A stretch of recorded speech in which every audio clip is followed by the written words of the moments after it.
Hello, my fellow dragons, and welcome back to my channel where the dragons gather. Welcome to the Wolf of Derevnya, I hope. Obviously, not an Oblivion video. Why am I playing this game? Well, I was perusing the site where I found Greek Circus, and this appealed to me, and as I've established before, if I like something, I just play it. If I look at it, I just tend to play it. So, I'm playing this. Oblivion hasn't finished. I haven't finished that series yet. I am in the middle of editing what's going to have to be a two-part video because the area I'm in is so huge. So this just gives me something to do. What will hopefully be a shorter video so that I can focus on editing my two longer videos and then a third longer video so that I can keep content coming out on the channel while I do a proper edit on those. Like the Circus Freak thing took me ages as well, but not as much as Oblivion does. So not done with Oblivion. This is just a bit of respite so that I can focus on what I need to do. New game. In from the cold. Right. Oh, you need to click. Movement in the corner of your eye. A flash of grizzled grey, half concealed by the thorny underbrush. You look up from the path. Nothing. It might have been the wind, might have been a startled pheasant, but you've learned to trust your instincts, and the prickling at the back of your neck says it's a wolf. Follow the beast into the woods, examine the path, head down the path to the west, head up the path to the east. Okay, let's go full Red Riding Hood, let's follow that wolf. Your hand on the hilt of your sword. Ooh, I have a sword. I prefer a bow and arrow, but I'll take what I can get. You slip into the bushes. Your bast shoes noiseless on the moss. You reach the clearing where you spotted movement. Nothing. Not so much as a squirrel. I'm going to examine the clearing. I mean, I have absolutely no skills whatsoever that suggest that I would be good at this, but I'm going to do it anyway. You kneel and look over the leaf litter with the eye of long experience. Not a footprint, not a tuft of fur. But wait.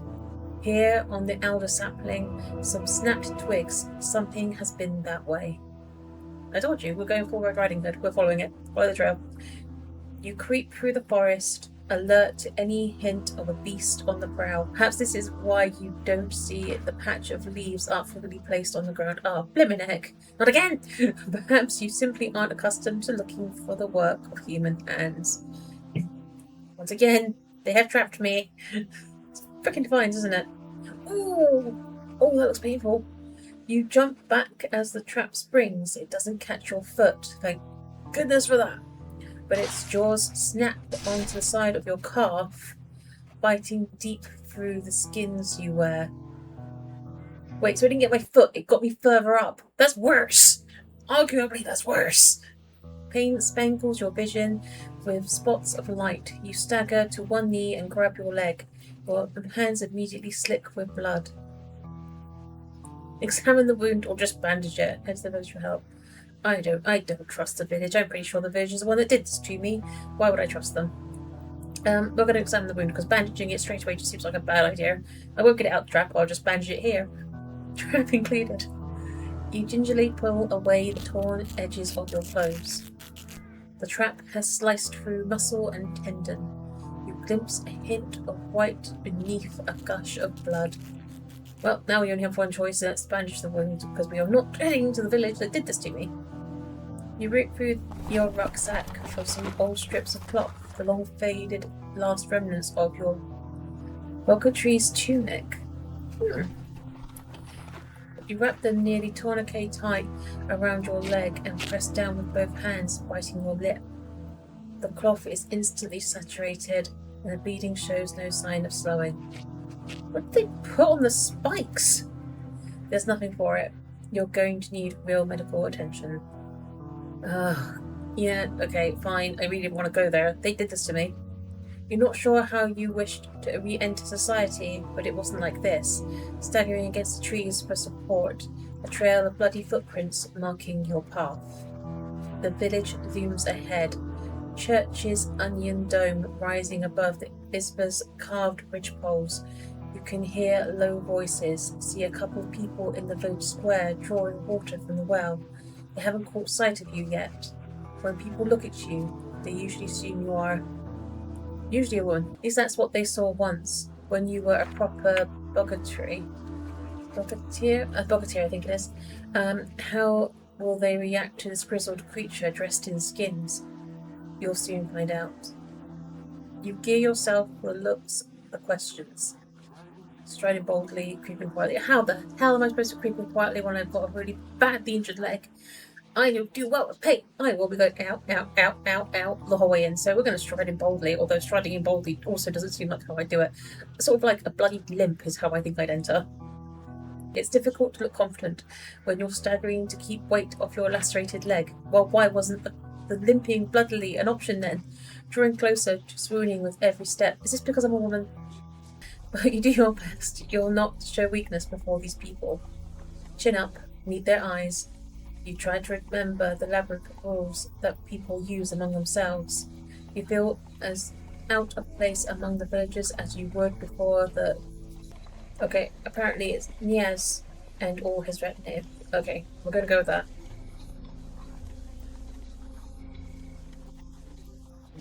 The people by the well pause.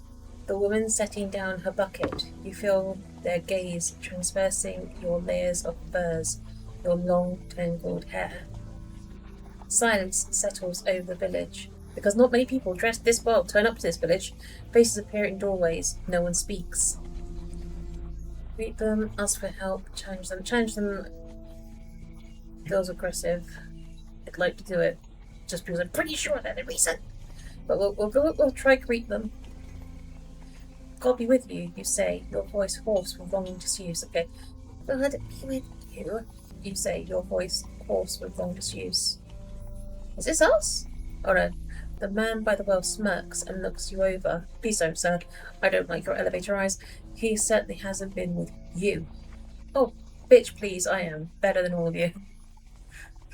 I don't judge of people. Broda, says the woman. She's more a girl, really. Tasted this one on the window, I did. Like rockfall. She nods at your bloody leg. Your flesh bit. You need help? No, I'm fine. I can handle this. It's fine. Yes. Yes, you ask. Does the village have a doctor? No doctor here, says the man. But the young woman, she's more a girl really, adds. When Mila speaks the plant talk, tastes the death heat on you, has it out like that. Come on, Broda, be a pillar. The man's nose wrinkles as though your smell offends him. Everything about him offends me, which it probably does, but he sings your arm over his shoulder. The two of them help you to a building with red gables and a lantern hanging over the door. Why does the building look like it's screaming? Womb-like warmth and dimness swallow you. Bundles of herbs hang from the roof beams, and a masonry stove dominates the wall. The air is close with the lingering smell of bodies. A woman in an apron is bent over the stove. Honestly, Branislav, it's not even new, she says before she turns and sees you. She's middle-aged. In which era? Because middle-aged in certain eras could be she's 14. With a kind but careworn face. Dark blonde hair slipping from under her cap. Oh! The man and young woman help you to a rough-hewn wooden bench. Your vision swims through hazy darkness as all your weakness catches up to you at once. Great, we are fully vulnerable.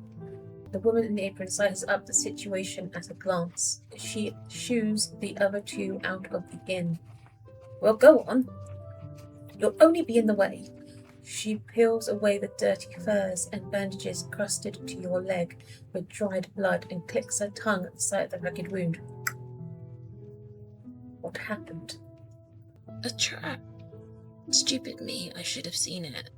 That's Branislav. I'm always telling him that he sets his traps too close to the village.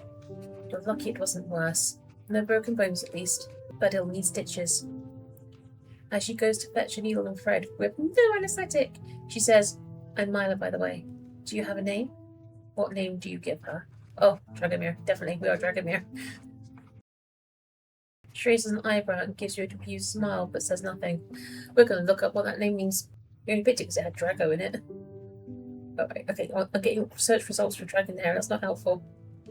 Supposedly it means to whom peace is precious.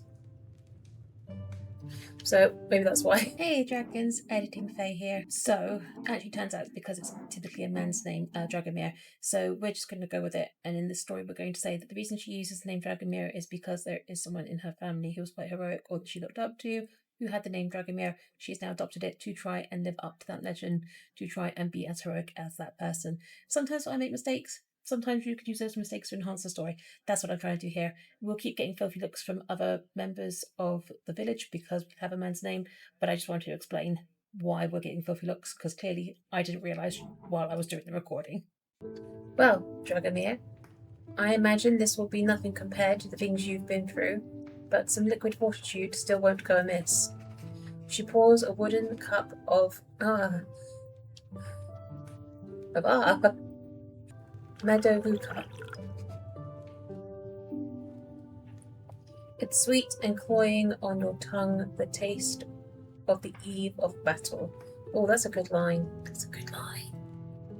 Groggy and half-conscious from lost blood, you hardly feel as Mila stitches you up and wraps your leg with poultices. When she's finished, she helps you onto the top of the stove, which is covered in rugs and warm as a horse's flank. You vaguely feel her unbuckling something from your side, your sword. Resist or let her take it. I'm gonna let her take it. She's been nothing kind to us, so I'm gonna let her take it. Goes against my instincts, but we're gonna do it. She takes your sword. For the first time in years, you are defenseless. I think we're defenseless anyway, regardless of whether we have the sword or not. You curl up in the pile of rugs and fall asleep as weak as a child.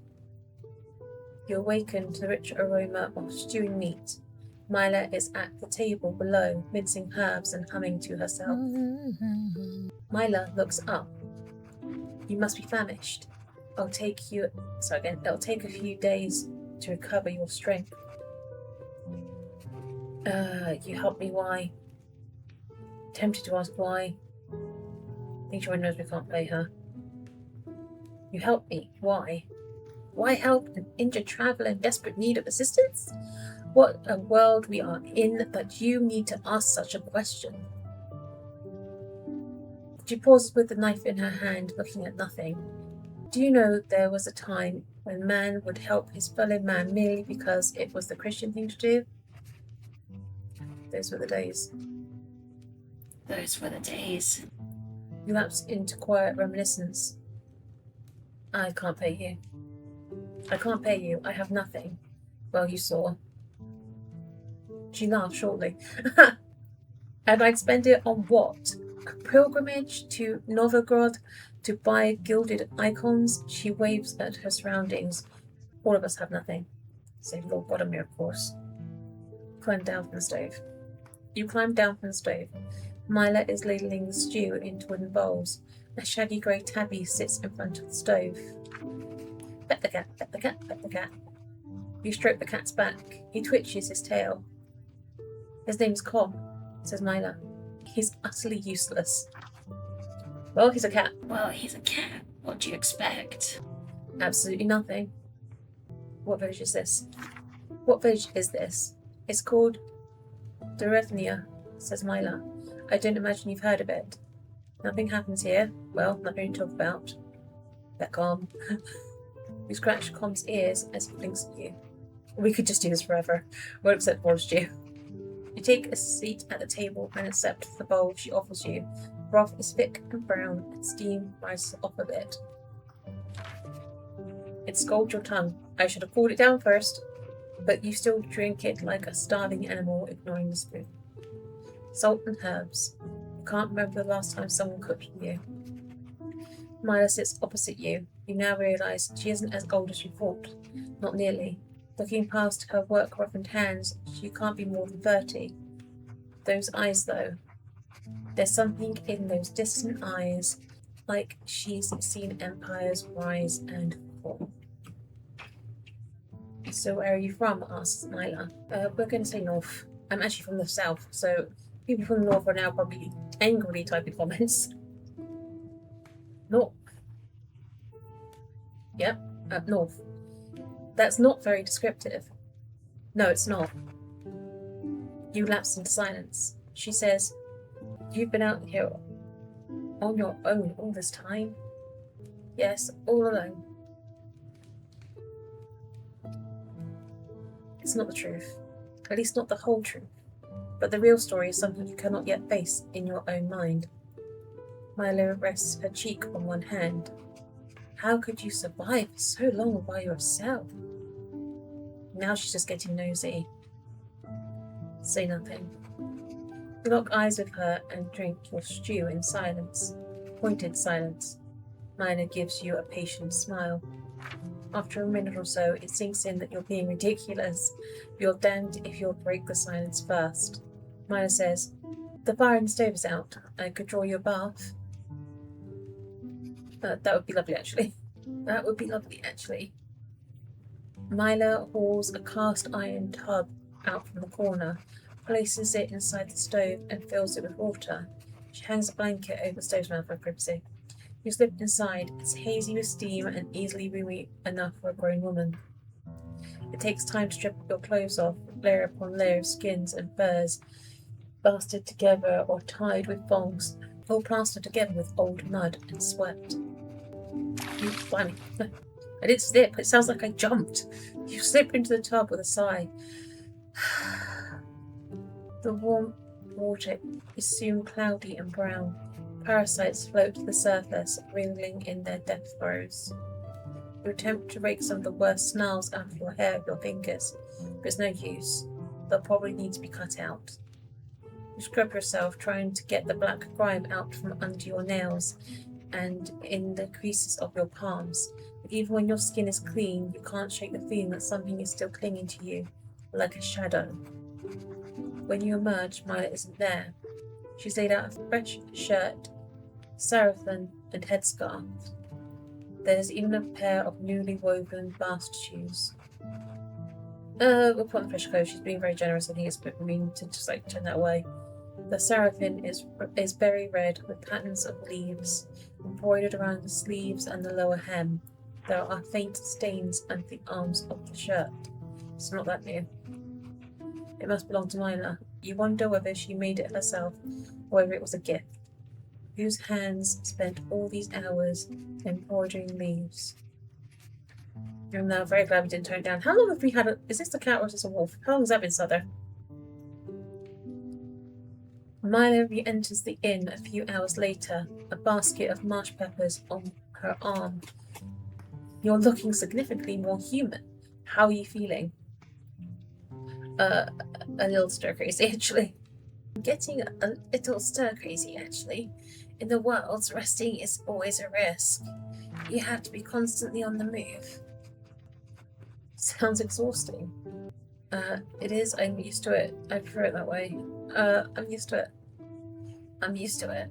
You can grow accustomed to anything, given enough time. Maybe so, says Mila. But some things you shouldn't have to. Isn't that why we build towns and come together? So we don't have to rely on ourselves? You think of the hem of the saffron skirt. A tear has been mended, cunningly concealed with a bird in orange embroidery thread. Did you do this? You ask. It's so elaborate. Mila chuckles. Oh, that's just a little private joke. Everything is improved by adding a firebird. I figure if you need to repair something, you may as well make it look nicer than it did before. I'm not going to ask who that bird joke is with, because that's none of our business. We didn't give her information. You have a gift. You have a gift. She shrugs. A man may have a gift, become a great woodcarver or icon painter. For a woman, it is always just doing what is needful. Say, I'm feeling stronger. I think I might get out and stretch my legs a little. If you walk with a staff, you ought to be all right around a little place like Derevnya, says Mila. Just don't do anything silly unless you want to swoon again. I did not swoon. I'll be careful. I'll be careful. She claps you on the shoulder. Good. Being injured must be a blow to your ego. You are outfitted with a sturdy oak staff, smooth, polished patches worn into it by other hands. The sword rests by the door like a sleeping guard dog. I'm taking it. I don't trust this village. Oh yeah, the wolf is always there. I just never noticed it before. You buckle on the scabbard belt, cracked and stiffened with age to the shape of your body. Well, in that case, I'd feel weird without it. The sword's weight is reassuring on your hip. I am a woman who has apparently been alone for a long time. Do you think I'm going outside without a weapon? You step blinking into a mild September mid-afternoon. You must have slept half the day away. The village square, such as it is the only patch of well-trodden mud in the centre of the cluster of isbas. A small church stands before you, its roof, vaults, and lofty onion dome, all built of the same weathered, mossy wood. Across from it stands the inn. Steering has stopped at least, although you catch a few curious glances when the villagers think you are not looking. The man called Brodo is splitting logs beside the well. Dr. Broda, enter the inn before we came from the inn. Enter the church, head east to the village entrance, head west to the end of town. I'm not be a churchy person. I don't want to talk to Broda, I don't like him terribly. I'm going to go to the village entrance. Here the path meanders its way out of the village and into the trees, which crowd it with their shaggy branches. On the north side, the land slopes down towards the weed-choked pond. To the south, the oaks and beeches melt into a stand of birch trees, which give way to meadow. Head to the pond. I feel like I could do with some... I feel like water calms me quite a lot. I'm gonna head to the pond. The pond water is dark, as flat as glass. A couple of turtles blink at you disinterestedly. Look around the water, search the area. Head to the manor. Ooh, tempting. Oh, I do love to wind up rich people. Let's wind up the rich person. Painfully, you make your way up the hill to the manor, grateful for your staff. Well, and I'm just pushing myself unnecessarily. The manor crowns the top of the hill. Its eaves and casements are carved into intricate scrollwork and painted with red and green flowers. A small table hides behind the main building. Below you, the dozen isbas of Derevnya huddle together like a flock of sheep to the south of the pond. Because we're the wolf? Or because the man is the wolf? Although this is more giving me spider than it is wolf. Visit stable. I feel like visiting the animals. I have no idea where I'm going with any of this. The stable is little more than a log lean-to against the back of the building, housing a couple of shaggy cart ponies. A black mare is loose in the pasture beyond, peacefully cropping daisies. I'm gonna examine the mare. I don't know what examine the mare means precisely. I want to approach the mare, but I want to scope the mare out. I don't actually want to spook her. We'll examine the mare.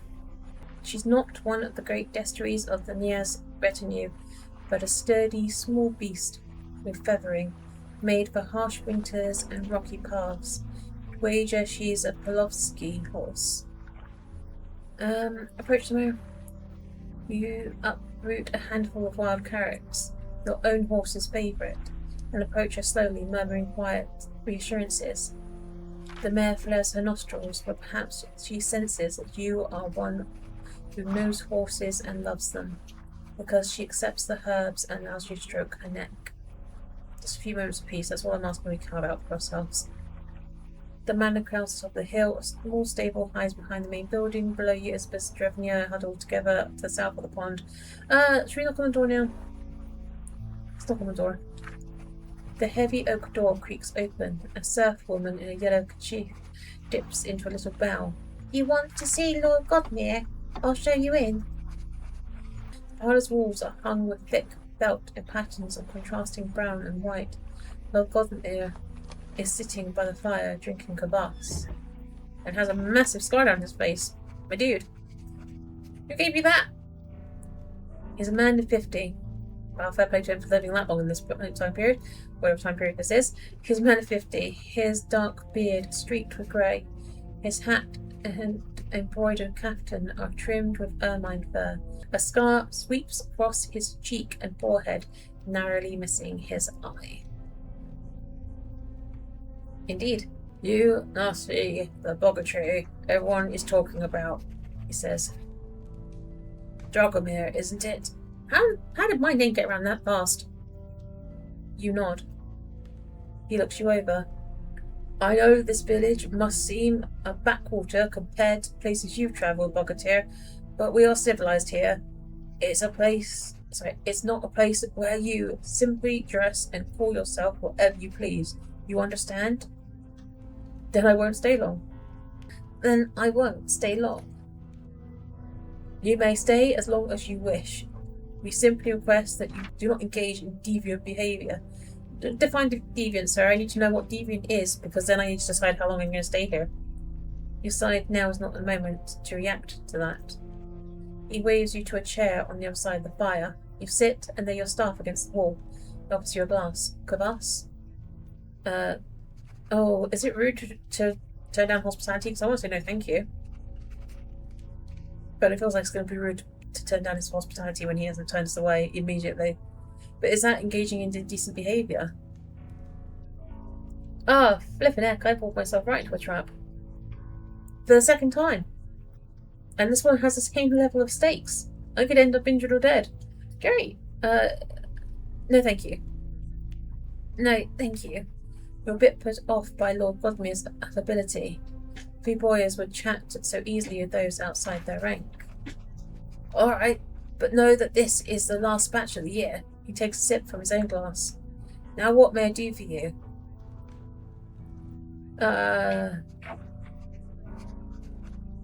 Take your leave. Just get up and go. Cheers, mate, bye. And we're just going to say there's a fine rubs on the wall. I don't want him to, I mean, he's an idiot, but we're not going to get him punished for that. That seems unfair. He's an idiot, but other than being an idiot, he hasn't really done much against me. Those are fine rugs on the walls. Not Russian, are they? Turkish, says Lord Godmere. The Polowski bring them to trade. That surprises you. The Polowski come this far north? From time to time.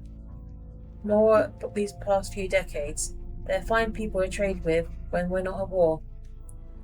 I've crossed paths with them, but it was far from here. And which brought you these? Trade or war? And which brought you these? Trade or war? The latter, I'm afraid, says Lord Godmere, and a shadow of regret crosses his face. But we've seen peace now for years. Okay, well, I'm just going to up and leave. I need a pause. I don't know if I do. Well, we didn't even say goodbye, we just left. Godmere's servant escorts you to the door. The manor crowns top of the... back to that again. Okay, I suppose we might as well head back to the village. Here in the hollow at the end of the village, the ground grows wet and spongy, and isbas are green with mildew. Rugged foothills crowd close upon the village to the south, while the manor stands at the top of the hill to the north. A burly, dishevelled trapper sits slouched on a stump in front of one of the isbas, repairing a snare. Well, for lack of anything else to do, and just to give my vocal cords a bit more of a workout, let's talk to him. The trapper is short and heavy-set, with a russet red beard and thick eyebrows. He wears a fur hat, and rabbit fur trims his kaftan and boots. He takes a pull from a jug of Medovaka and guards you ruefully. Look, I'm real sorry about your leg, he says. I can pay you for your suffering. A marten pelt, 2 marten pelts. 1 pelt will be fine, 2 pelts, and be glad it's not more. It was an accident. It was an accident. You don't owe me anything. It was an accident. You don't owe me anything. His shoulders heave as he breathes out a long sigh of relief. It's just you arriving in town as you did, with that sword and everything. I didn't know what sort of woman you'd turn out to be. Implying what? About the trap? Yeah, we could ask him about it. Why has he said it that close to town? A bit early to be in the drug, isn't it? That's a bit... We don't know his life circumstances. Have you seen any kind of predator out in the woods? Have you seen any kind of predator out in the woods? What kind of predator? Did he just tense a little? A manner of creature I've not seen before.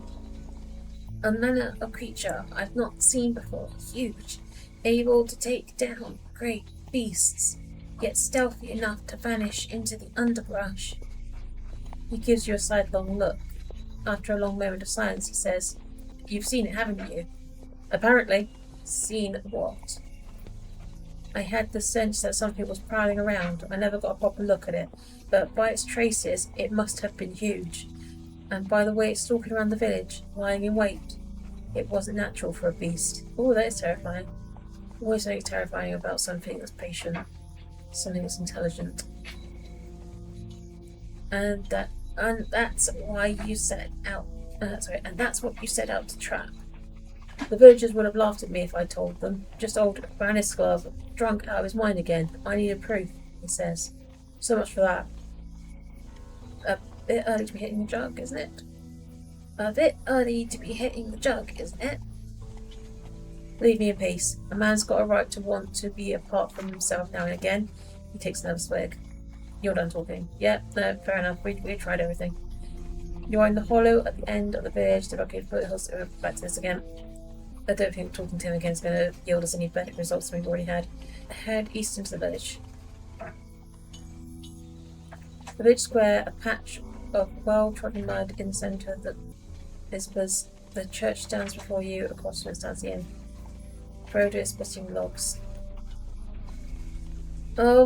Okay, we're probably going to do all of these. Okay, I don't want to do any. Okay, we'll talk to Frodo.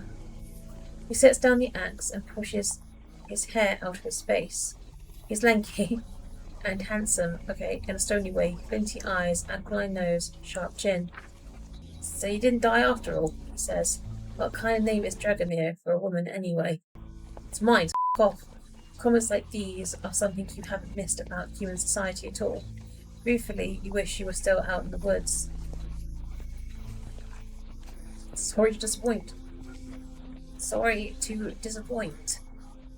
It makes no difference. He splits another log and throws the pieces on the pile. Have I done something to anger you? Have I done something to anger you? Nothing you do could matter to me, one way or the other. He brings the axe down again. The conversation isn't getting it. No.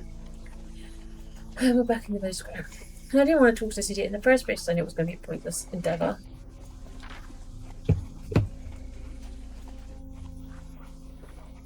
We're going to burn up the moment we touch this holy soul, I just know it.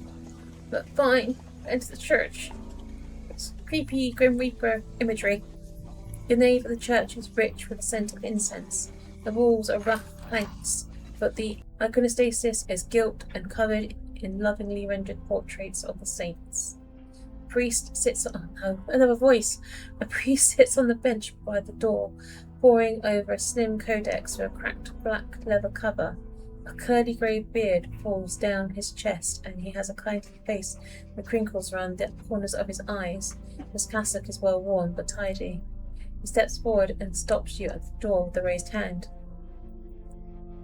"No weapons in the house of God, please." "Oh, okay, leave the church. Goodbye, sir." Say it's just as well. We would have turned to dust the moment we touched it anyway. Oh, Broder's gone. Firewood lying unattended around the block. Oh, something snatched him when no one was looking. It's okay. We have an alibi in the priest. The priest saw us in the church when it happened. We're okay, people. We're okay. We'll head to the village entrance. Once we've done all this, I will end this episode and I will pick this up in another one because I was expecting this to be a lot shorter than it is, and I don't want it to get too long because it's already quite long. Here the path meanders its way out of the village and into the trees. On the north side, the land slopes down toward the weed-choked pond. Oh, we're back here again. Okay. We haven't headed for the birch grove. To the south, the oaks and beeches melt into a stand of birch trees, which gives way to meadow. We'll head to the birch grove.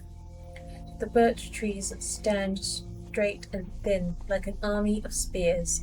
Their bone-white bark peels off in papery sheets that litter the ground. Where the frick did he come from? There's a little boy here, armed with a stick and engaged in a heated battle.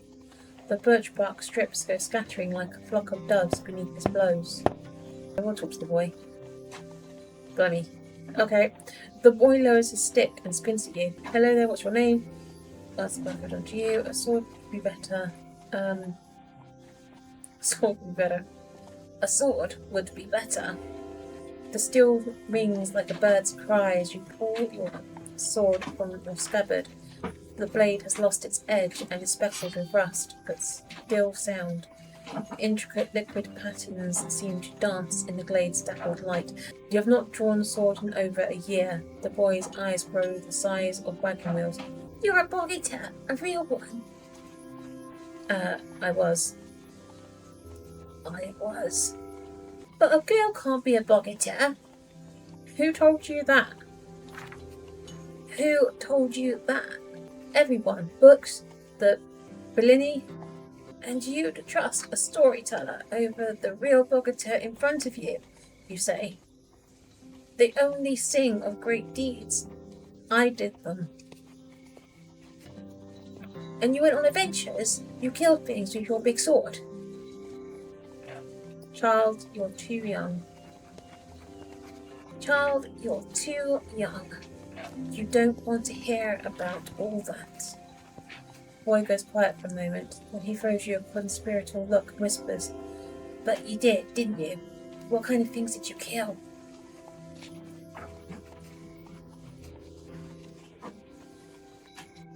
Men. There were wars, great wars. Warriors fell by the hundreds, and some of them were by my hand. And you drove them off and saved us, crows the boy, waving his stick. You lay a hand on the boy's shoulder and look at him earnestly. Child, you say, life as a bog-eater was not like the Bellini that the poets sing. Sure it was, he says. You went around on adventures and fought things. Well, yes, but I wasn't the heroic one. If anything, I was the companion. There's something disarming about the boy. Maybe it's simply the being that he'll forget it all the instant he turns around. Regardless, you find yourself able to form the words that earlier stalled on your lips. I used to travel with... Oh, interesting options. My grandfather, my younger sister, or my first love. I do like the idea of it being our younger sister, but the fact that we're alone now suggests that we're going to lose her. Our grandfather, the same. I'd rather lose our first love than lose a sister or grandfather. He's not really going to be interested in any of these, it's really just for us. Let's go with my younger sister. My younger sister. To you, your sister was bird-bright eyes and quick hands, a laugh as effervescent as river foam. Kalinka wasn't her true name, but it was what I always called her. She was magic with a bow. The Nias didn't approve, of course, but I told him he could have both of us or neither. The memories flood in unbidden. We were inseparable. We rode side by side on two great war horses, fought back to back on the lake of ice, saved each other's lives I don't know how many times. I thought as long as we were together, nothing could stop us. So it was like Bylina, says the boy triumphantly. You sense you're not going to prevail in this argument. What's your name? What's your name? Arthrim, says the boy. He's all elbows and knees with a snub nose and two permanent teeth, kitty corner in the front of his mouth. I'm a boggeteer. I'm going to win a great battle. He whacks at another piece of birch bark. I think we're all done talking. I think we know what he's up to. I don't think this conversation's really going anywhere. Yeah, Omfrim is still engaged in his mock battle. Head for the meadow. A meadow, a stubborn redoubt against the encroaching trees. Wind ruffles the grass. A flock of lop-eared, mottled sheep graze placidly. The woman from the well is here, a shepherdess apparently sitting on a rock with a crook over her arm. There always has to be another person, doesn't there? There's already another strain on my voice. The shepherdess is pale and freckly, with long braids fastened in 2 loops behind her ears. Her pale eyes never seem to be looking at anything in particular. She cocks her head. Susurrus of wind on branches, a stranger approaches. What do you seek, Rockfall? Rockfall, why do you call me that? Rockfall, why do you call me that? They call me, says Dana. Taste of a salamander crawling on a rock. Why did they ask me? What would you call yourself? What would you call yourself? A word for a person is catching a river in your hands, she says. She nods at the sheep. They know. I wanted to thank you. I wanted to thank you for helping me yesterday. Words with no sounds, no smell, said Dana. What are they really? Just thoughts lost in the air. Do you know the man by the well? Do you know the man by the well? Broda, no. Says Dana doesn't know anything. So says Broda, him least. But if you're asking, would you find us under the same roof? That's so. You don't seem very fond of him.